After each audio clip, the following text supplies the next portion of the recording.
Hello everyone, welcome back to my channel. मैं प्रीति शर्मा स्वागत करती हूँ आपके अपने चैनल हरी गाना दीवानी में। तो फ्रेंड्स, हरे कृष्णा, कैसे हो आप? आई होप आप सब अच्छी होंगे। मैं भी बिल्कुल ठीक हूँ। तो आज मैं आपको बताऊंगी भक्ति सिद्धांत सरस्वती ठाकुर जी के बारे में। दोस्तों, भक्ति सिद्धांत सरस्वती ठाकुर प्रभुपाद जी के आध्यात्मिक गुरु थे, जिनका जन्म श्री चैतन्य महाप्रभु भगवान कृष्ण और राधा रानी के भाव में आए थे। उनके प्रचार करने के लिए ही हुआ था। चाहे इनकी जन्मभूमि हो, चाहे इनकी वाणी हो या इनका प्रचार हो, वो सिर्फ और सिर्फ श्री कृष्ण के लिए ही था। जगन्नाथपुरी की पावन भूमि, जहाँ भक्तों की साधना गंगा की निर्मल धारा बनी रहती है, वहीं पर एक महान आत्मा का प्राकट्य हुआ। वो था सन 6 फरवरी 1874 की बात है। यहाँ श्री भक्ति विनोद ठाकुर के घर पर एक दिव्य बालक के रूप में जन्म हुआ। उस बालक का नाम था विमला प्रसाद, जिसे आकर चलकर संपूर्ण विश्व शिला भक्ति वेदांत सरस्वती ठाकुर के नाम से जानने वाला था। हमारे पास गौड़ीय के महान आचार्य, जिन्होंने संपूर्ण विश्व में श्री कृष्ण भक्ति का यथासंभव प्रचार किया, और वे स्वयं इस्कॉन के स्थापन आचार्य श्री एसी भक्ति वेदांत ठाकुर शिला प्रभुपाद के आध्यात्मिक गुरु बने। तो आइए आज जानते हैं कि आविर्भाव में उपलक्ष्य में उनके जीवन से जुड़े हुए कुछ रोचक प्रसंग, जो आपने शायद ही कभी सुने होंगे।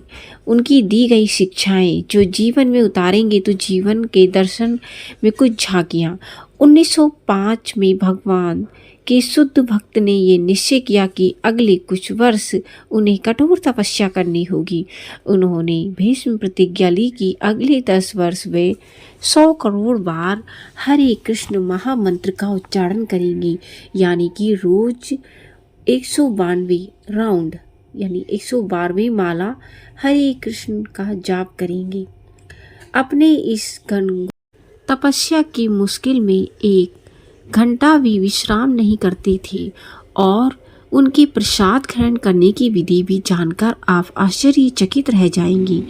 थोड़ी सी खिचड़ी बनाकर वे अपने सामने रख लेते थे, अपने दोनों हाथों को पीछे बांध लेते थे। इससे वे झुककर अपनी सांसें रोक लेते थे, और एक सांस में जितना भी प्रसाद उनके मुख में आ जाता था, वे संतुष्ट हो जाते थे।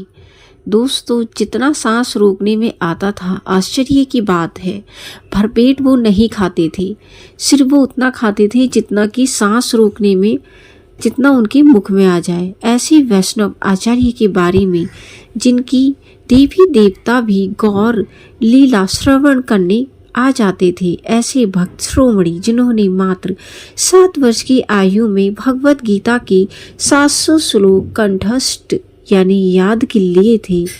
ऐसे महान गुरु, जिन्होंने शिष्य प्रभुपाद संसार में आंदोलन के राष्ट्रीय कृष्ण भावनामृत संघ में अपना पूरा योगदान दिया था। ऐसे प्रचंड ज्ञाता, जिन्होंने मायावाद का खंडन किया था और मायावाद को परास्त किया था, जिन्होंने जगन्नाथ भगवान के द्वार पर खड़े हुए थे, वे महान वैष्णव आचार्य शिला भक्ति वेदांत सरस्वती ठाकुर। आज हम उनके बारे में कुछ रोचक बातों का श्रवण करेंगे। 6 फरवरी 1874 में दोपहर 3:30 बजे जगन्नाथपुरी में भक्ति वेदांत ठाकुर और भगवती देवी के यहाँ प्रकट श्रीला प्रभुपाद अपने गुरु महाराज श्री वंदना करते हुए कहते हैं कि इस भौतिक जगत में केवल है जो महान पंडित हुए हैं। एक थे जीवा गोस्वामी और दूसरे थे श्रीला भक्ति सिद्धांत सरस्वती ठाकुर। इनका विश्व में उनकी ख्याति ऐसी है कि चारों ओर लोग उनकी अशक्ति भक्ति से आकर्षित होते हैं। जब भारत में स्वतंत्रता संग्राम के महान क्रांतिकारी मदन मोहन मालवीय, सुभाष चंद्र बोस, शिला भक्ति सिद्धांत सरस्वती ठाकुर के यहाँ पर आई, उस समय एक रोचक घटना हुई। वे समय था वर्ष 1925 का, जब भारत अंग्रेजों का गुलाम था। ऐसे समय में एक दिन महान देशभक्ति, महान मदन मोहन मालवीय श्रीला भक्ति सिद्धांत सरस्वती ठाकुर से भेंट करने के लिए आए। इस प्रचार निवेदन में करते हुए कहने लगे कि भक्ति श्रोमणी, मेरी एक शंका है, कृपया करके आप उसका निवारण करिए। इसके उपलक्ष्य में श्रीला भक्ति सिद्धांत सरस्वती ठाकुर जी बोलते हैं, कृपा करके आप मेरे क्षेत्र पर आइए, शंका का निवारण करवा सकते हैं। श्रीला भक्ति सिद्धांत सरस्वती ठाकुर सुनकर मदन मोहन मालवीय ने उनके विनती की और उनसे अपनी शंका का निवारण करवाया।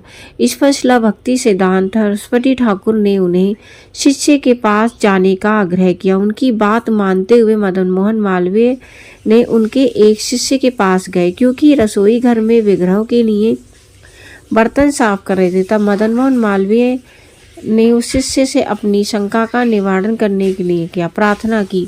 उन्होंने इस पर एक कहा कि अभी वे सेवा में व्यस्त है, विग्रहों के लिए बर्तन साफ कर रहे हैं, क्या आप मेरी कुछ सहायता कर सकते हैं?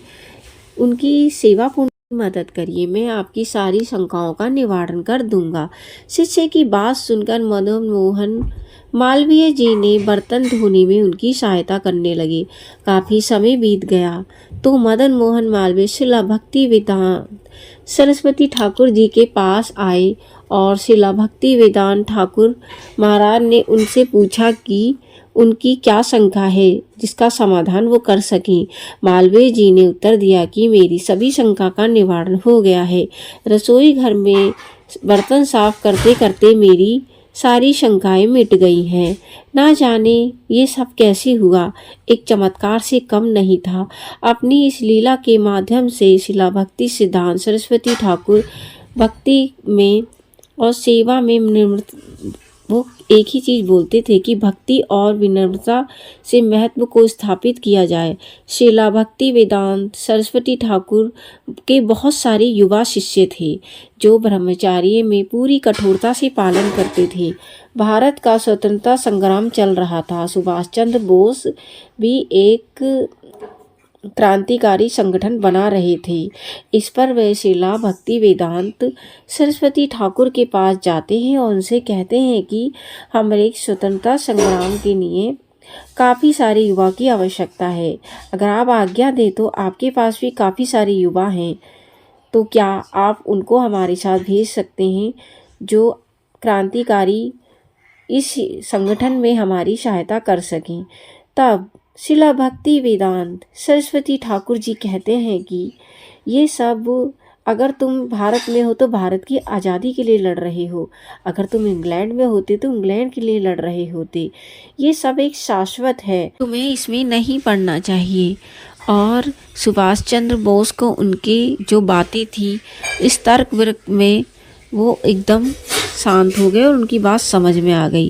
कहते हैं कि भक्ति सिद्धांत तर्क वितर्क में बहुत ही ज़्यादा कारगर थे। वो जितने भी मायावी थे या कोई नेतागर थे उन सभी से वे जीत जाते थे। आपको पता है कि एक ऐसा मंदिर है जहाँ टाइपराइटर की पूजा होती है, वो है श्रीला रूप गोस्वामी द्वारा स्थापित श्रीला भक्ति सिद्धांत सरस्वती ठाकुर कोलकाता में एक मंदिर की स्थापना की थी, परंतु बहुत सारे जो वहाँ पे लोग थे उन्होंने इसका विद्रोह किया था कि कोई टाइपराइटर की पूजा कैसे कर सकता है। तो इस पर श्रीला भक्ति वेदांत सरस्वती ठाकुर ने बताया कि जो भी भक्ति में भगवान की प्रचार में सहायता करता है, चाहे वह टाइपराइटर हो चाहे वो कुछ भी है, वो सभी पूजा के योग्य है। इस पर सभी लोग शांत हो गए थे। एक बार की बात है जब श्रीला भक्ति वेदांत ठाकुर बहुत ही ज़्यादा छोटे थे। एक बार उनके पिता आम लेकर आए, क्योंकि आम बहुत मीठा होता है और बच्चों को पसंद भी होता है, तो वो एकदम से खाने लगी। इस पर उनके पिता ने कहा कि तुमने ये आम भगवान को बिना भोग लगाए खा लिया है, ये सब एक पाप के समान होता है। इस पर जो श्रीला भक्ति वेदांत सरस्वती ठाकुर थे उनको लगा कि उन्होंने बहुत बड़ा पाप कर दिया है। उन्होंने प्रतिज्ञा ली कि वे कभी भी आम का सेवन नहीं करेंगे। दोस्तों, तो इस तरह के थे, वो बाल्यकाल से ही थे। गौड़ीय वैष्णव संप्रदाय में पुनः स्थापित की थी। कृष्ण भावनी लहरों में एक यह बालक था जो कि एक बार क्या हुआ था, जगन्नाथ का जो रथ था वो उनके घर के आगे रुक गया और 2 दिन तक वहीं पर रुका रहा। इस पर जो भगवती उनकी माता थी, नन्हे बालक के रूप में विमला प्रसाद वहाँ पर आए और जैसे ही वो वहाँ पर पहुँची तो जगन्नाथ जी का जो हार था वो उनके ऊपर आकर गिर गया आशीर्वाद के स्वरूप में, और जगन्नाथ जी का रक्त तभी उसके बाद ही वहाँ से बढ़ा। शीला भक्ति विदेन ठाकुर ने भगवान के विषय में एक ऐसा पुत्र मांगा था जो चैतन्य महाप्रभु के मिशन में आगे बढ़ा सके। उन्हीं की प्रार्थना के स्वरूप उन्हें पुत्र प्राप्त हुआ था। तब विमला प्रसाद 5वीं क्लास में ही थे। उस समय उन्होंने नई लेखन पद्धति, बचपन से ही उन्होंने ज्योतिष शास्त्र, खगोल शास्त्र शिक्षाएं प्राप्त कर ली थी। कॉलेज में आए तो उन्होंने पृथ्वी ध्रुव शर्मा से मार्गदर्शन में वेदों का अध्ययन। 25 की उम्र में उन्होंने वेदों में उन्होंने गणित, खगोल शास्त्रीय, संस्कृत भाषा में स्वयं में एक महान विद्वान के रूप में विख्यात कर दिया था। उन्होंने चतुर्भुज और बृहस्पति नाम के चैनल का प्रकाशन किया था। भक्ति वेदांत सूर्य सिद्धांत पुस्तक और 1895 में त्रिपुरा के अनेक कार्यभार संभाले थे। त्रिपुरा के राजमहल में उन्होंने राजकुमारों को भी विद्याएं वगैरह सिखाई थी, लेकिन वहाँ से भी उन्होंने छोड़ दिया था क्योंकि वहाँ पर बहुत ही ज़्यादा पॉलिटिक्स बाजी होती थी जो उन्हें बिल्कुल पसंद नहीं आती थी। अपनी पिता की सलाह से उन्होंने 1905 में सिद्धांत सरस्वती ने गौर किशोर दास बाबूजी से आध्यात्मिक शिक्षा स्वीकार की। सिद्धांत सरस्वती ने खुद को अपने पिता के मिशनरी कार्य में एक सक्षम सहायक साबित किया।